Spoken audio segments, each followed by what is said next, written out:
ultimately at the end, I'm like, I want it to be, almost like an Alex Hormozy, like an offer you feel stupid saying no to. There was like a reason for me to put this effort in, because that's the other thing that people never factor in. There will be opportunities for you. And I think the best thing you can do is you will have an opportunity. It might not be today, it might not be next year, but there will be opportunities. The best part is just making sure that you're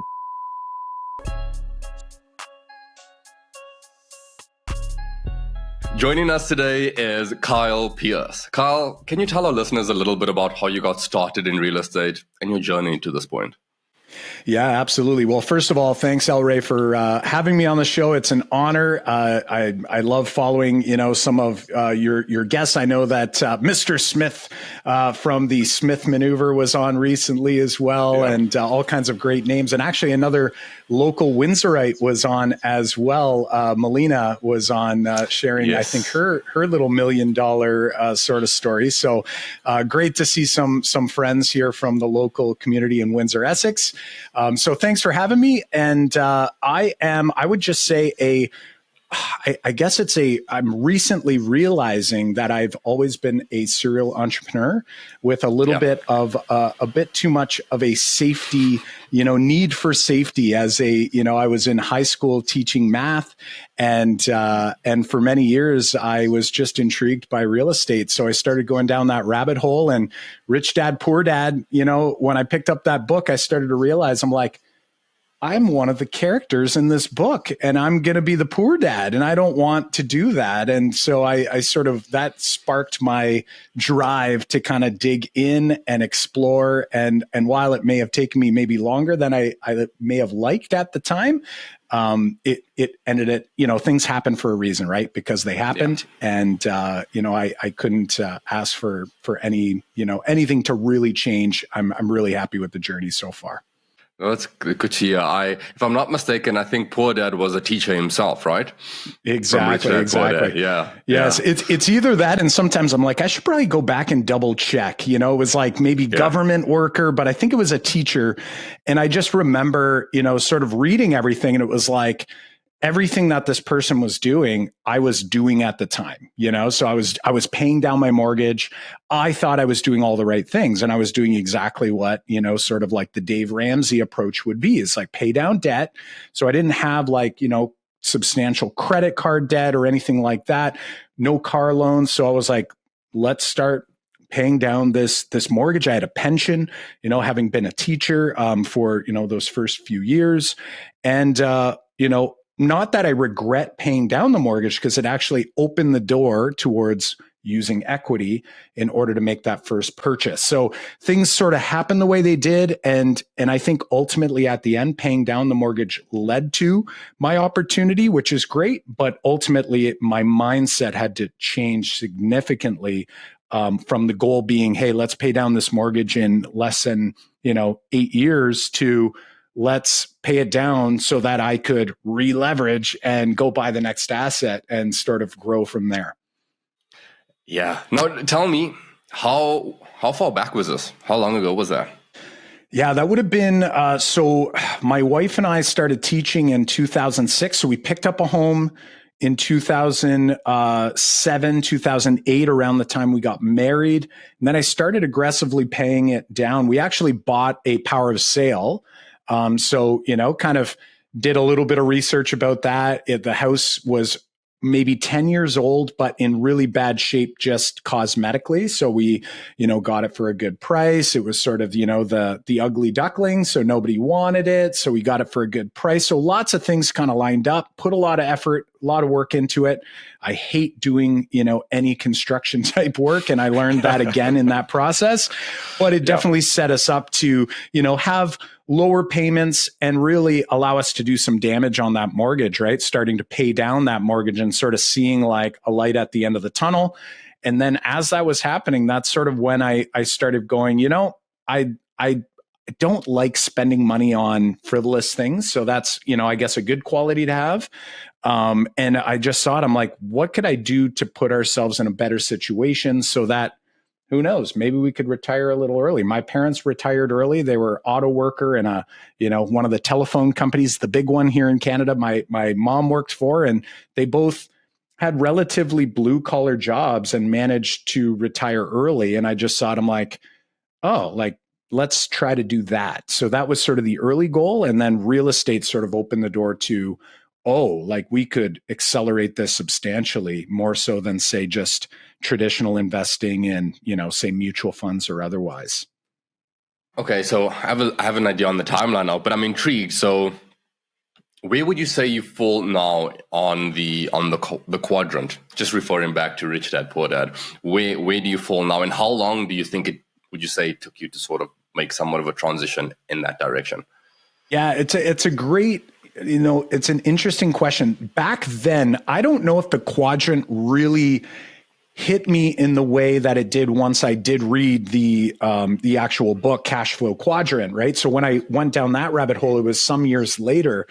And at that point, it really kind of stuck with me. And I had tried to create these, call them side hustle businesses along the way. I had my mortgage license, mostly for my own deals. And, I was doing some deals for, friends and family, things like that. I had even tried, I had started investing in the US. I tried creating a network of realtors to help Canadians called CanadaBuySouth.com, a business. I didn't really know how to run a business at the time, but it was like I was eager, motivated. I always liked to be doing something. So I was always working away at something on the side. And I didn't recognize it at the time. But again, that serial entrepreneur was there. My wife says she always kind of knew it. Like it was almost like she's like, oh, how did you not know it about yourself? But ultimately, I was constantly feeling the need for this, this safety net, that paycheck every week. Coming from the school board and knowing the pension was there, that was sort of like my foundation. It was like my safety. And then I was like, any of this extra money, why not put them into these other things and start to, I kind of went for investments, but now I realize I'm like, holy smokes, like growing a successful business is the ultimate goal that you can have, especially one that, if you can, sort of work on the business instead of in the business, like that's where you're going to see the greatest rewards. Might be some of the hardest work. Like it's the most active of all of the investing types, right? Yeah. People want passive income. This is very active, but ultimately, I mean, it definitely has the greatest returns. And I think the greatest return on your effort in terms of like your level of satisfaction, like when something goes well, that feeling you get is just incredible. So, it's been a slow transition. I've constantly been working on it, but I didn't recognize it explicitly that I'm like, oh, like I'm actually trying to move from employee all the way to the other side, business owner and investor.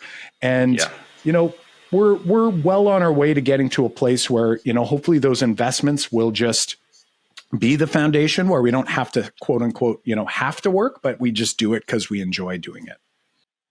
I love that. And for anyone listening who hasn't read Rich Dad Poor Dad, it's, I think, a must read for any investor. But the cash flow quadrant is essentially self-employed, employee, self-employed, investor, and a business owner, and you're just trying to get to the other side, and it's just a slow journey at chipping away. But I just want to touch on, without going off on too much of a tangent, is I completely agree with you, and I think anyone who's inclined to be an entrepreneur agrees with that. Is it's very satisfying, and of course that is where you see the highest ROI, right? Is investing in a skill set and building a business. That the growth on that is way higher than you get with any other investment, and of course it's the most active of them all. Not for everybody, of course. Not everybody is wanting to be or even cut out to be an entrepreneur, but for those who are, like, they completely understand that satisfaction and that struggle. But if we go into the real estate side of things, how did that journey progress for you? How did you get started in your first investment deal, and what did that end up progressing into going forward? Yeah, I think for me, like I've always been a very, I'll call it like a value style investor, like not from a stock market perspective, not from like say a Warren Buffett or a Benjamin Graham sort of, perspective, but same philosophy. So what ended up happening that allowed me to take, the plunge was after the 2008, crash in the US. And it was at that time where I was kind of digging in. And by about 2010, and again, I was a slow mover. So hopefully this is maybe motivation for some of those people out there who are like analysis paralysis, right? Where they're just sitting there and they're like, they feel like it's going really slow and like they're not moving fast enough. Ultimately for me, it took a really long time. And it was like, I needed this thing to feel safe. Like, again, feeling like I needed that safe, I didn't want to feel as though I was putting too much risk out there. First of all, I didn't know anyone investing in real estate. So, you hear family and friends, they're, in your ear trying to, protect you, right? They're what they're trying to do is save you from yourself. And in reality, it's really holding you back. And when I saw down in the US, like I saw two things for me that worked really well. I was like, first of all, I could see that there was value there. So these homes that were selling for $250,000, $300,000, a couple of years earlier, were selling for like less than 50%, right? So I'm looking at that going like, if you want a margin of safety, that is like the best margin of safety you could find. I'm like, okay, I feel good about that. Then the second part was the price point, right? So, I mean, when you take a property that was 300 and now it's worth 100, or it's, 250, now it's worth 75. And you go, oh my gosh. And the Canadian dollar was actually slightly more than the US dollar at the time. I think we were like 102 to a dollar. I was thinking, I'm like, what could go wrong? And I was like, well, where should I invest? And then I thought, if this blows up in my face, and everyone's fear is, what if I can't get a tenant, right? Like everyone has this thought, their first property, like, what if I can't find someone to rent the place? And you start thinking logically and go, well, you lower the rent, and someone along the way is going to eventually rent. So I thought to myself, if I get stuck with this thing, where do I want it to be? And could I just make it like a vacation home? So my logic was, Florida, like we'd gone to Florida every year as a kid, and all these things. So went down south, went to Florida, and then basically, luckily found an amazing realtor. And it was essentially that particular realtor. This is for any realtors who are listening. It was like the way he took care of me without having even met me, just through phone conversations. I was like, I know which city I'm going to invest in. It's going to be Fort Myers. Like, it wasn't because I liked Fort Myers better than other cities. It was because that guy, I trusted him. And I was like, all right, this is where I'm going to look for a property. And, I flew down, found one. And, next thing you know, for, I think it was 90,000 US, we bought a coach home, 3-bedroom, 2-bath coach home, and nice gated community. And we were off to the races. And I'm going, I now own, 2 properties. This property is almost as big as the property I'm living in here. And I paid it all from my home equity line of credit. I was like, oh, and it's cash flowing. Wow. Like what an awesome start. And of course, from there, once you get a system working and once you convince yourself like this can work, you try to do it again. And I did the same thing the very next year in Phoenix this time. Okay. I love that. Thank you for breaking that down. So firstly, like your timing was fantastic. Not that you want to time the market, but your timing was fantastic because like at that price point, how much lower could it go, Yeah, exactly. And you know what? If it kept going lower, it's like, really, we should be looking at that as an opportunity to buy more, that's what everyone says. 100%. Emotionally, of course, it's not always that simple, not always that easy. But I'll be honest and say, I feel that I was lucky from the perspective that if that opportunity wasn't there, I don't know if I ever would have did it, like knowing myself in terms of like my need for that feeling of safety, maybe I would have never taken the leap. So it's like, knowing yourself and trying to figure out like what's the best fit for you, I think is something that people really have to like really dig deep on because everyone's different. Your style is going to be different than the next person. And you really have to know who you are and what emotionally holds you back. And is it just emotion or is it actually rational as to why you're not doing something? So again, I'm thankful for the universe that things worked out the way it did. But I always encourage people like go find that opportunity for you. Like what's going to be the start for you? Not because somebody else did it, but because, you know that this is going to be a good fit for you moving forward. Another question is, because I'm a realtor myself, investor focused, work with a ton of investors, but what stood out for you with that realtor? Was it just that you felt like he had your best interests at mind, or at heart rather? Did you feel like he coached you the best, being that this was your first property? What stood out for you, and how can people trust their inner gut? Like, hey, this is the person I should be going for. Yeah, like what I think it is it was just right from the start, it was true and sincere care for, me without having met me, like I said. And I think this is really tough, especially and this is realtors are in this game all the time, but in other industries as well, where like you only have so much time. So of course you're trying to qualify, you're trying to find ways that you can maximize your use of time, because of course that's very linked to your revenue generating, right? So yeah.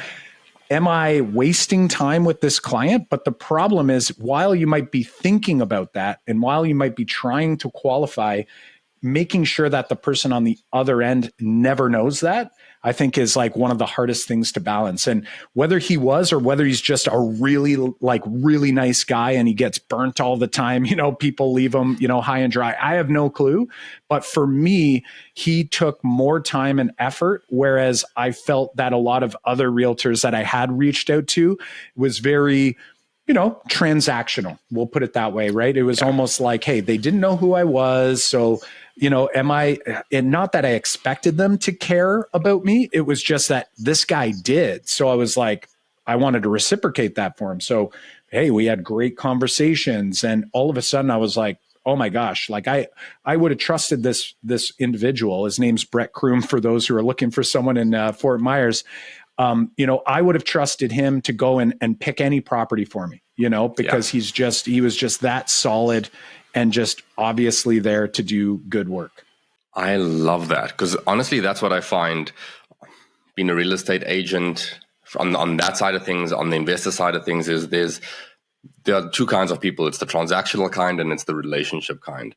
And I find it personally, that style suits me better, is focus on the quality conversations versus the quantity conversations.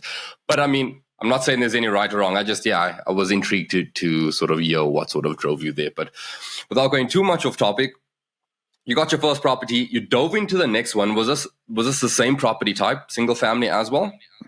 It was at the time, I was like, hey, where's, and still being the scaredy cat that I am, I'm like, well, where's another spot that I wouldn't be, I'd be okay if I couldn't find a renter, still having this idea in my mind.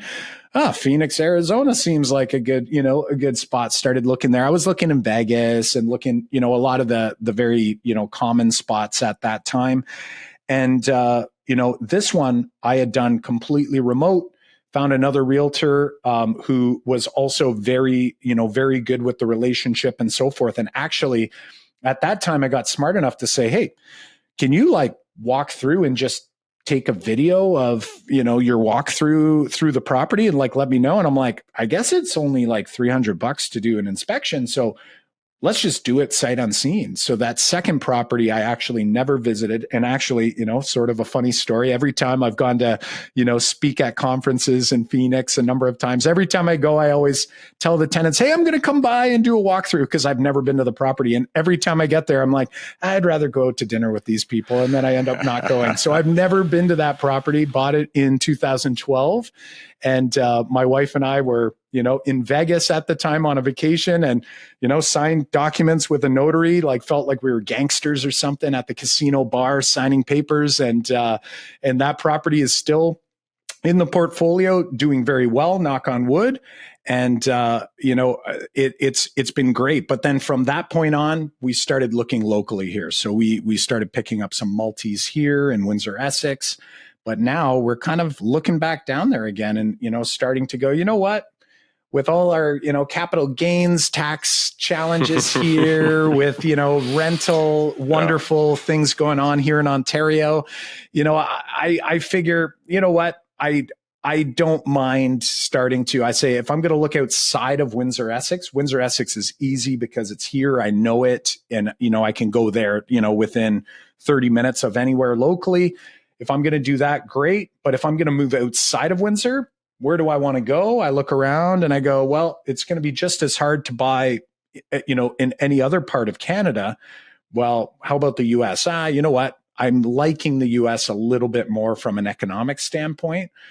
Moving forward, I really hope I'm wrong on that. I really hope the best for Canada. But, for me, I'm like, you know what? We've got a lot here in Canada. Let's start loading up again in the US a little bit, at least to, have a bit of diversification across the border. Yeah. Yeah. No, I get that.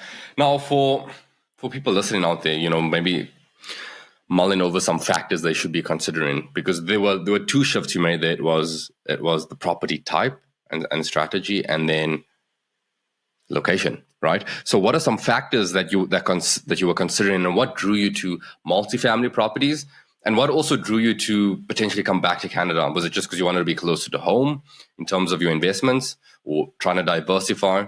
What was going on in your mind at the time versus what's going on in your mind now, wanting to go back there again? Yeah, 100%. What happened after Arizona, I kind of, again, scaredy cat, went, okay, let's see how this goes. Like, we're only a year into the Florida property. We're now getting this Arizona property. So that was 2012. And I kind of took, and we just had our daughter, and then our son was 2 years after. So there was a lot going on at that time, obviously more costs and so forth. So then, I started kind of getting the itch again. And I realized and recognized at the time, now that I had two young children and I'm an entrepreneurial spirited person, I had all these, irons in the fire. I was like, I actually don't think I have enough time to do the due diligence I was doing from afar. Right. So it was like every night on, the MLS and, looking and, sending messages and calling and doing all these things. And I was like, maybe I should just start like keeping an eye around here. Maybe I should, like, I know the areas here. I don't have to research the neighborhood. I know it. So that was sort of what, we started to do. And actually, a 6-unit property here, it's actually 6 individual cottages just down the road from where I live now, was on Kijiji on, just a private listing. And I'd been eyeing it for a while, and I was teaching at the time and ran into someone at the school who, I didn't know very well. And we were chatting, and, he said he was into real estate. I'm like, I've been looking at this property, and we went back and forth on it. And he's like, is it the one on Reno Line? I'm like, yeah. He's like, I've been looking at it too. I'm like, well, why don't we do it together? It was, definitely different than the properties I had already bought. I bought these nice homes, one in Florida, a nice home in Arizona, newer builds, no real worries on the capital expenditure side of things. These were like 6 cottages that you could tell like the owner, was sort of just patchworking, piecemealing together.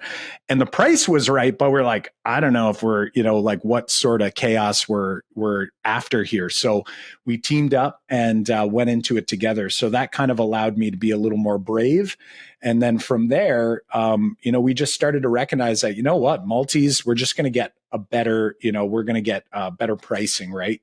Cost per door, obviously spread out that property tax across multiple rents and all of those things. So we kind of went down that rabbit hole locally.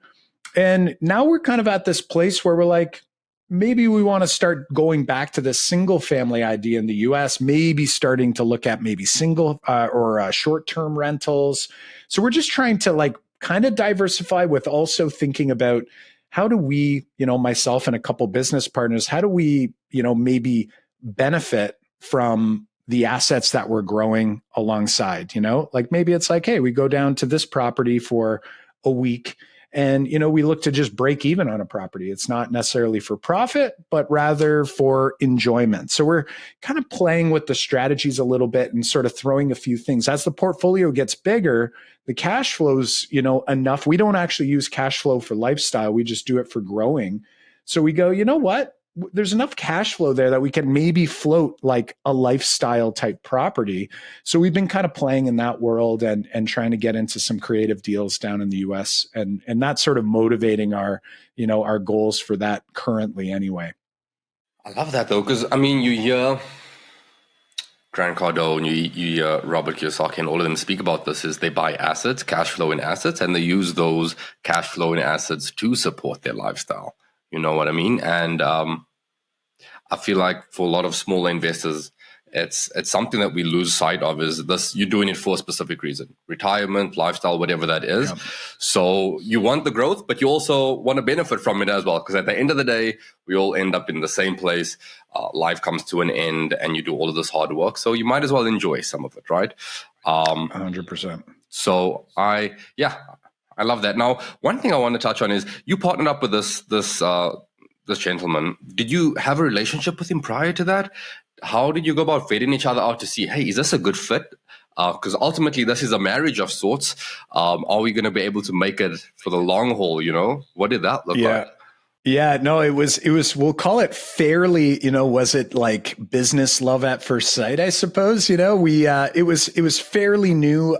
We were just colleagues at work. So not necessarily like good friends at the time or anything like that, but we seemed to always get along, was a really hard worker. This particular individual was like took his job as a teacher very seriously, as did I. We put a lot of time and effort into, helping. So we, philosophically a lot aligned. And then as we went down the rabbit hole and started to realize, like, him and his wife were actually flippers. They would actually, go in for their primary residence. They would flip a home while they lived in it. And they would just sort of, jump from one property to the next, buying a more expensive property, and they'd kind of work their way up, and they did fantastically well doing it. His wife is on Instagram. She's known as the Leslie Style, and her husband's Matt Bigley. He's now a local realtor. He's now moved on from education as well. And they just did such a fantastic job with that I'm like, oh my gosh, like, I could learn a ton from him. And, he found that, the way I analyzed the numbers and so forth. So we saw that we each had unique abilities to kind of bring to the table. Whereas I think what people are searching for, it's sort of like natural that you kind of seek out people that are like you, exactly like you, when in reality in business, that's actually not that helpful. Like if he was a really good number cruncher, we'd probably like have a blast geeking out over spreadsheets, but what's that going to bring to the table? And like he had, that negotiation side. He had a lot of, we'll call it like the eye for certain properties. And then I had sort of the, the analytical side. So when we teamed up and we had brought in a third partner at the time, who was kind of our we'll call him the blue collar guy. He sort of knew, we called him the rainmaker. He'd walk through and be like, oh, there's knob and tube. And I'm like, how do you know? Like the walls aren't open. Like, how do you know this? Well, I could see in the plug here, and you could tell that this was from this year and all this stuff. Right. So, it was a really good fit. And, that third partner since moved on, and now we just hire out that type of work. We just make sure that, someone who knows what they're doing kind of has our back. And then we do the things that we're good at, and only take deals if they make sense. I like that you highlighted that, because you're right. That is a thing. We do tend to just gravitate towards people who are very much like us. And it's important to distinguish people who potentially have the same ethics as us, who share the same values as us, versus people who have the same skill set as us. And if you're choosing someone who has the same skill set as you, like 1 + 1 equals maybe 1.1, doesn't necessarily equal 2. You know what I mean? And you get someone who complements, who has what you lack, and vice versa, then 1 + 1 could equal 3. I don't know if you'd agree with my maths there as a teacher, but I would say, it can sometimes add to less than 1, right? Because there's might be more costs associated, right? So, there's all kinds of, I think you nailed it. It's like finding those people. And again, philosophically, yes, like, you have to have the same morals, the same standards, the same, those pieces I think are so key and critical. But on the other hand, the skill set piece is really important. Like you want to have a little bit of that sort of, that person that's always thinking a little differently than you. And sometimes that's, might not feel great because you're like, oh, I thought this and you're thinking that. But it's like, no, that's really good, because that can help, to shine a light on some of those blind spots that you might be missing along the way. Yeah. And if I were to hazard a guess, though, it probably helped your journey quite tremendously in terms of, the growth, because the growth isn't always just linear. It tends to be exponential. When you come across people who can just add to that skill set, the growth that you see becomes a lot more, the multiplier just increases, right? It becomes a lot more vast. And I mean, I don't know if would you have been willing to take on this size, this scope, this change in strategy, this project by yourself? No, I don't think I ever would, to be honest. Like, I think I'm too, I don't think I've ever called myself a scaredy cat, on any podcast like I have here, but that part of me, I think requires that, partnership just to make sure, like you never want to be. And for me, it's like, your rational mind is always like telling you lies. It's always giving you bad advice. It's always, trying to make sure that it's protecting you, right? Like fight or flight, like make sure that you don't do something dumb, Kyle, is sort of like what your brain's telling you. So to have people to talk out, and I'm very extroverted. So for me, I like to think out loud. I like to be able to bounce ideas off and sort of read people and kind of like, are we on the same page? Because if we are, I'm good. But if I'm like on my own and I'm in left field and I can see that you're not following me, or you think my idea is not actually as solid as I think it is, then I go, okay.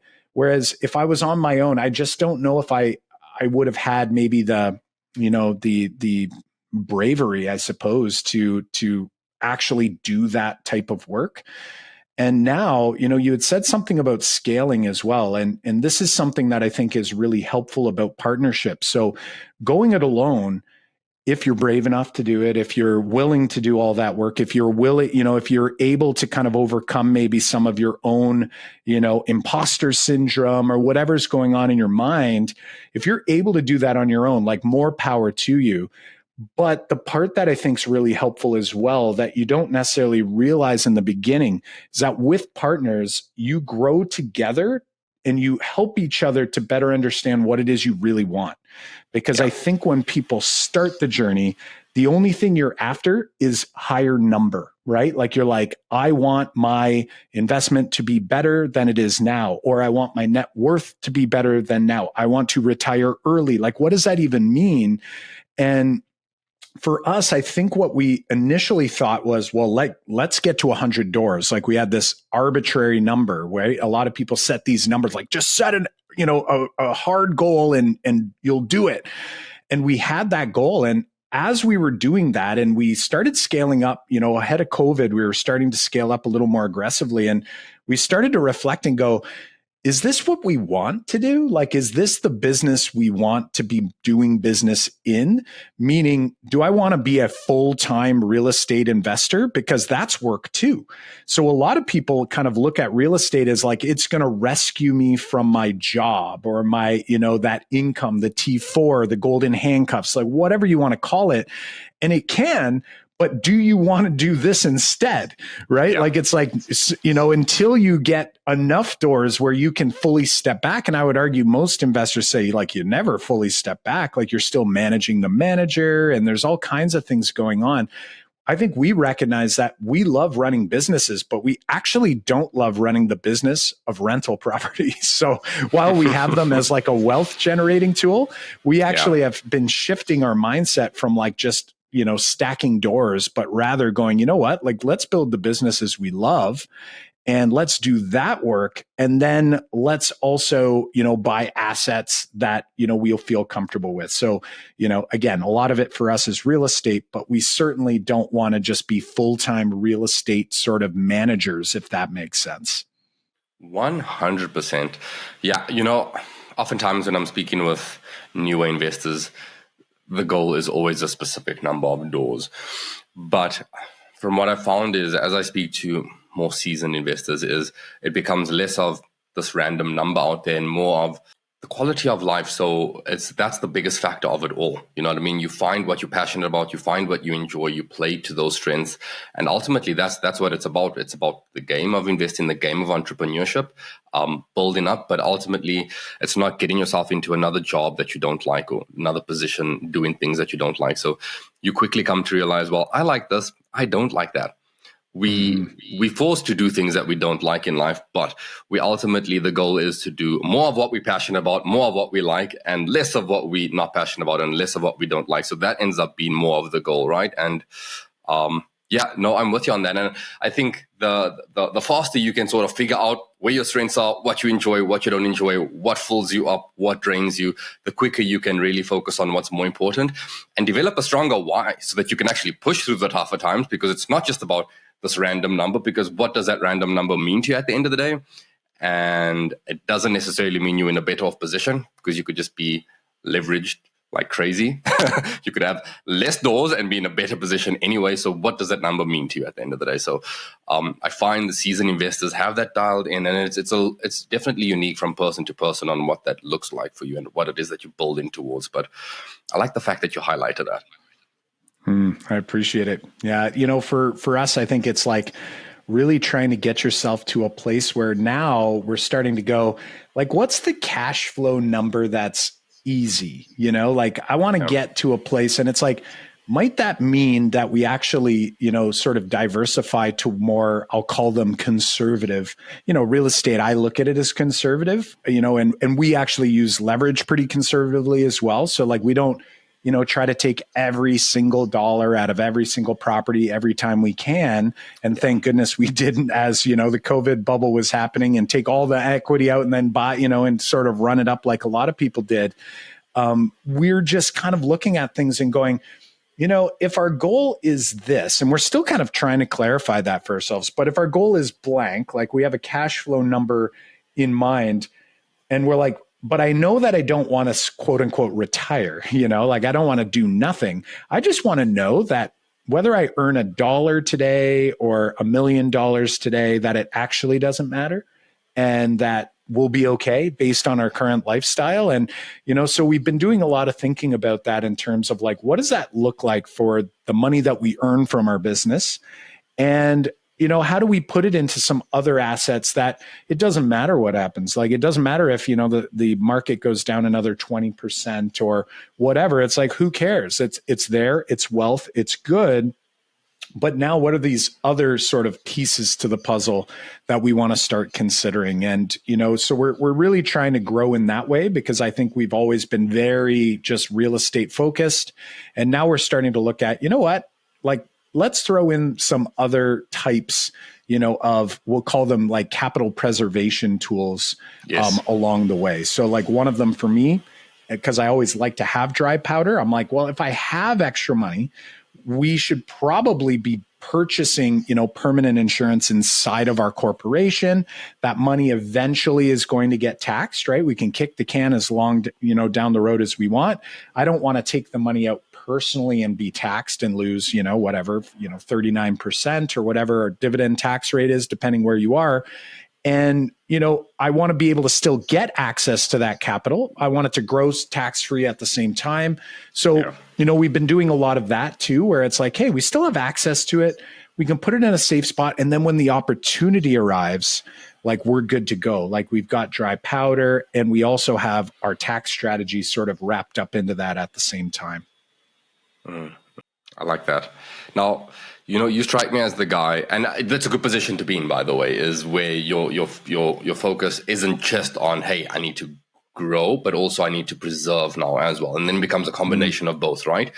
Because throughout your journey, your risk tolerance changes. You're not going to bet the castle on, a box of gold kind of thing. So, question for you though, because you seem like a fairly lower risk tolerance guy, like not someone who say, I'm just going to bet the house on every single deal I do kind of thing. You know what I mean? Even starting out though, I'm sure you needed quite a bit of margin of safety just for any potential errors, any potential blind spots.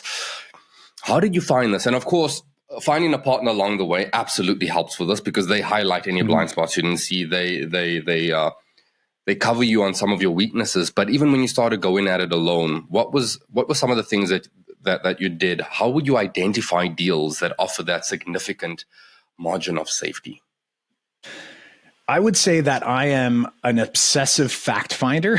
So, you had mentioned, finding things that drive you, and, the Colby test really was a good way for me to realize and recognize what really drives me. And that's my highest Colby number, is fact finder. So I go down the rabbit hole, and sometimes, like many times, to a fault. However, I get fueled by it, right? So I look at it as a positive, even though a lot of people would say that's probably a little overkill, what you do. So, I like to find that, we'll call it the deal. My mom was always the coupon, cutter, for the grocery store. It's like I do the same for like real estate. Like I like to find a good deal where I feel like there's something there that I couldn't just go anywhere to get, because I guess to me, I look at it and say, well, if I just look to the MLS and you just pick a random old property, what are you really getting? Like your net worth stays the same when you put your money into that, particular asset than say any of the other ones that were available to you, right? Like when you think of it from that like perspective, you go, my net worth is this, and then I take this money and then I put it into this deal. Actually, your net worth probably goes down because now like you have transaction costs and you have, all those fixed things, where I go, am I like that? Sure, in the long run, you'll probably be better, right? Like we know that about investments, but ultimately at the end, I'm like, I want it to be, almost like an Alex Hormozy, like an offer you feel stupid saying no to. Doesn't have to be perfect, but I do want it to be like, there was like a reason for me to put this effort in, because that's the other thing that people never factor in. How much time and effort does it take you to find a deal, vet a deal, run the numbers, underwrite everything, get your financing, go make the offer. Oh, it came back. Now we have to negotiate another. Like you're going back and forth. And then the ongoing work that you put in to just have another property under your belt, right? So we're kind of in this mode now where it's like, do we really want to bring on more work just and to pay the exact same price that everybody else is paying? So for us, it's kind of more of like, is this going to actually make our lives better now and in the future, instead of it just being like, when you're starting, it's like, hey, listen, you got to grind it out. Like you got to put the time, the effort in. That's just part and parcel of how to do it. But once you get to a place where you don't have, say, like an urgency to buy the next deal, we're trying to actually, and I'm saying it out loud, but we're still convincing ourselves that this is the right move, is, you know what? Be patient, look for those deals. When they do come, sure, you put your time and effort into it. But if it's just the same old, then, what's the rush, right? Like, I mean, no one's in FOMO mode right now anyway, right? 2 years ago, everybody was in FOMO mode, right? Everyone's outbidding. And I know outbidding's coming back, especially in, in Alberta, we're hearing about that happening out there as well. But I mean, there's going to be a time, maybe it's not right now, maybe it's in 2 years, maybe it's in 5 years. There's going to be a time where people go, I guess I didn't need to FOMO into that. Maybe I could have been a little more patient, like timing is a really tough thing. And it's like the emotion takes over, and just really trying to recognize that there will be opportunities for you. And I think, the best thing you can do is be responsible in the meantime, save, for what you want to do. And you can still be sort of socking it away, but don't necessarily just jump into the next deal just because you're worried you'll never get an opportunity to. You will have an opportunity. It might not be today, it might not be next year, but there will be opportunities. The best part is just making sure that you're preparing yourself for those opportunities. Oh yeah. No, I'm with you on that. And things are quite crazy. In Alberta right now. I'm not gonna lie. Like my son's birthday was last week Thursday, and Saturday we having his party, and I'm negotiating three and a half deals on the go. So I'm quickly having to run out, and all three went into multiple offers, by the way. So that's always fun for everyone, isn't it? Just ducking out, coming back in. But no, man, I couldn't agree more with you. And I'm guessing with your strategy is you're probably someone who dials in on like, this is my buy box. This is what I'm looking at. So that way I know that if I'm buying into something, there's a net gain for me immediately. Because like you said, there's always the gain long term, but you're looking to get the gain on the buy, get the value in on the buy. So the only way to really know that is to really dial in on like, this is the buy box. This is the property type. These are the locations. These are all the specifics behind it, so that you can dive into the numbers and be like, that one looks different. That one stands out. You know what I mean? It's the only real way to spot the opportunities, to really be dialed in. What advice do you have for people getting first started? Like just just dialing in on that. And for yourself now, do you hold yourself to the same standard you initially did, or are you a little bit more open to potentially dipping outside of what your criteria is? It's such great questions. And I would say yes to everything, because the reality is, even though you know what you know and you know what you should do, the reality is you're constantly kind of coming back and thinking things through. So while I always look for that margin of safety, I'm always also open to the idea of like, are there other ways to get there? So for example, if it's a seller finance deal, it might not be actually a margin of safety in terms of the equity you're going to get on the deal today. It might be the cash flow you're going to get because it's an interest only sort of mortgage payment for 5 years or something like that, right? So it's like that buy box can change depending. And it also matters when you look at the property, you go, well, this property is like a newer property. It's not going to have as many CapEx, issues and all of the so there's so many factors there. But the one thing that I would say for the new investors out there is to what I find with a lot of people is we're constantly chasing the best approach. It's always the best approach. So it's like, is the BRRRR the best approach? Is Airbnb the best approach? Is a flip, the best approach? Is a buy and hold the best? When in reality, what you really need to ask yourself is like, what's best for me? And like, what's going to make me feel as as fulfilled doing this as possible? Because if you're constantly looking for the best option, the reality is that you're going to find an expert in every one of those, rent to own. Someone says like, would you do rent to own? I'm like, I would. Am I good at it? I mean, not really. Like, I haven't done a ton of rent to own, but I mean, it could be like, could the returns be great? I think it's just too much work for me, but for you, it might be amazing, right? So it's like figuring out what do you want to do, and then going. When I say all in, I don't mean all in FOMO style, but all in like focus, like niche down on that thing so that, that expert that has the course, whether it's a good course or not, I can't tell you, but if that expert truly is an expert in that area, they're probably telling you the truth that it's the best way to earn money because that's the way they earned money and they know how to do that. And if you want to be like them and you want to put in the same effort and all those things, amazing. But the next guy probably has a really awesome strategy and a really awesome approach too, or maybe you want to wholesale or like whatever you want to do. The reality is you got to really think about it beyond the rates, beyond the, how rich you're going to get and go, what's the one that I actually can see myself doing? Rationally, it makes sense.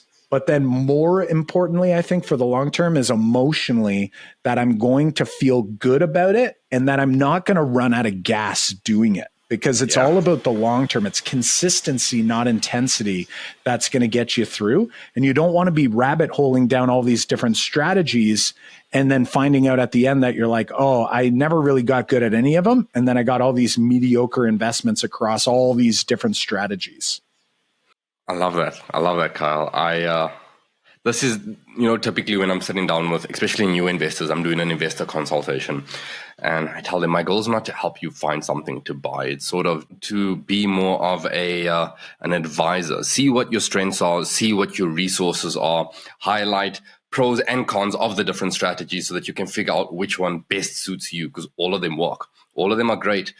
But just because you spoke to someone else who's had a lot of success with one strategy doesn't necessarily mean that's the right strategy for you, right? And I've seen investors invest in some of the toughest neighborhoods and property types and have great success. And I've seen investors go for completely turnkey properties that are almost fairly new, and they just put tenants in there, and it's easy from a management perspective, and they focus on what they do on a day-to-day basis. They make more money doing that. They park in their money in real estate. They want to be a little bit more hands-off on the management side, so they pick property types and areas and locations and tenant profiles that are easier to manage for them. No right or wrong, Some people have a little bit more money. Some people have a little bit more time. And on the rent-to-own side, I've seen people who understand systems and technology and they've sort of put unique processes in place to make the rent to own tenant buyer screening acquisition process a whole lot easier and get a whole lot more leverage than your standard rent to own investor, and really succeed with that. So honestly, man, I love that answer, because you're absolutely right. There's no black and white. There's no this works, this doesn't work. It all works and it all doesn't work. It depends on you, and that's the fun part of it all, Okay, so we've covered quite a bit in this episode. This has honestly been really, really, really fun. Now I wanna dive into, honestly, it's one of my favorite parts of the show, and you may have seen it before if you've watched some of the other episodes, but it's called Time Capsule. Okay, so let's imagine that you've stumbled across a time machine that allows you to travel back and forth in time. Now, you can't change anything, unfortunately, but you can give and receive advice from your younger and older self. So we're going to try this both ways. Now, first, let's go back to when you were 18 years old. What advice would you give your 18-year-old self based on the knowledge that you have now? Now, this can be investing, familial. Honestly, it could be a holistic approach. It could be a combination of whatever. What advice would you give your 18-year-old self with the knowledge you have today? The beautiful part about the 18-year-old me was that, and this only came out one time. I was chatting with somebody about this, and it was a memory that I've almost forgotten from happening. I always talk about Rich Dad, Poor Dad, and that happened when I was teaching. I was at a university and further along, but I was 18 when my good buddy was going to buy a townhome. And at the time, this was locally here in Windsor. And I think the price was something like $78,000.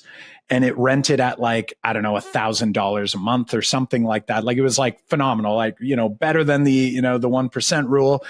And I remember pitching it to my parents because I was 18, and I was like, hey, I want to do this.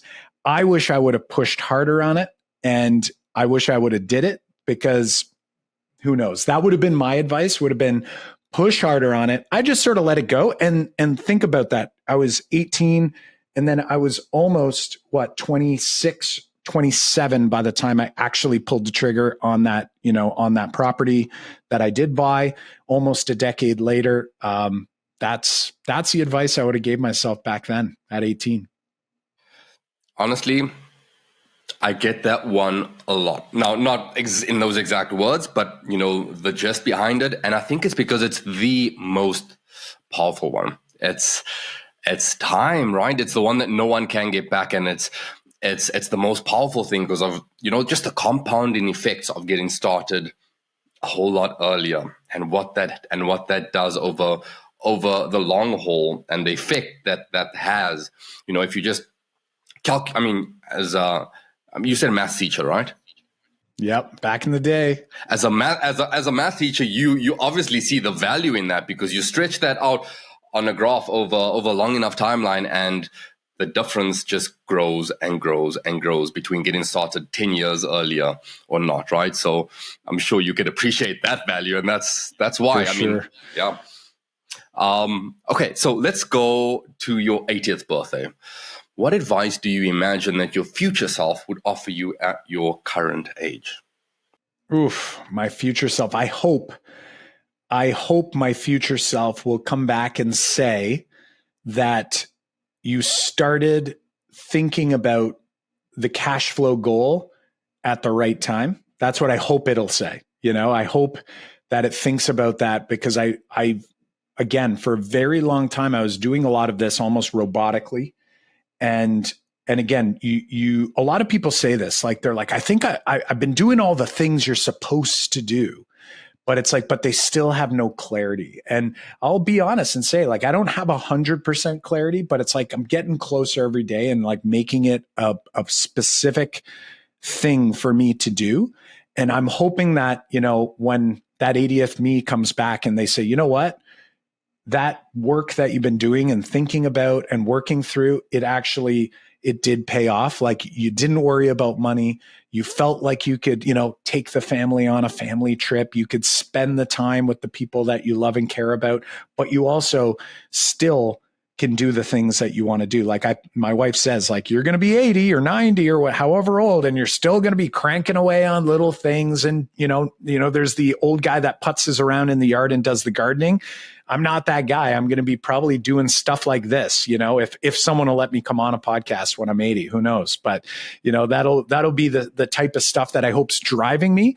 And I hope that it's just purely passion. It's passion now, but there's also an income need because I have kids, I have a family, but I really hope that it'll just transition to a point where it's like none of that actually, is even a consideration, or it's just an afterthought. And, you just get to do the things you do because you love doing them. I absolutely agree with that because, ultimately that's it at the end of the day. Because I was thinking exactly that while you were explaining is it all comes down to just what you're passionate about.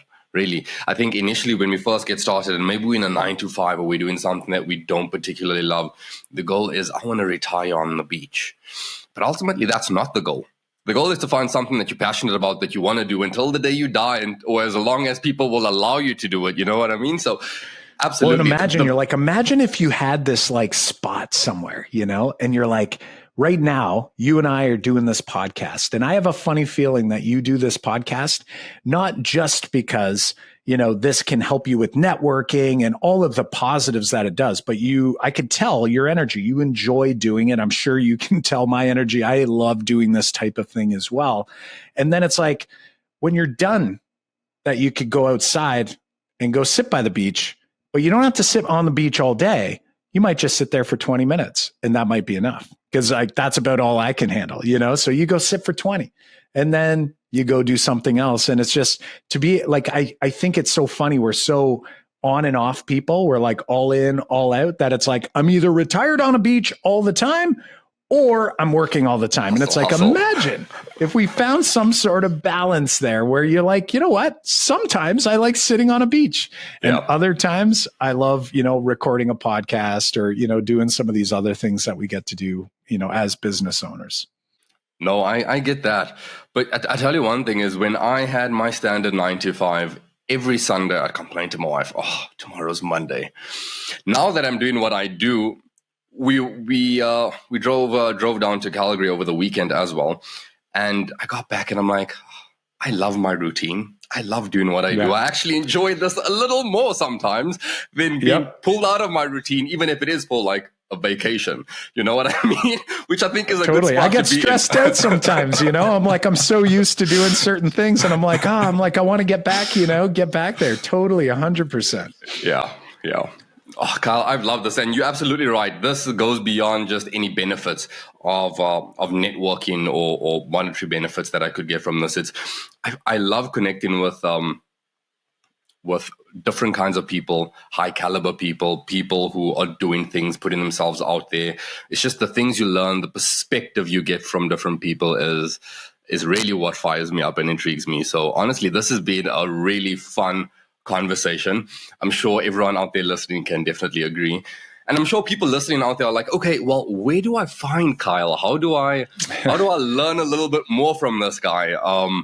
What I will do is I'll be sure to leave all your info in the description below. But for people who are, let's say, driving and they're not able to just click away at it, where can people find you? Where's the best spot to follow Kyle?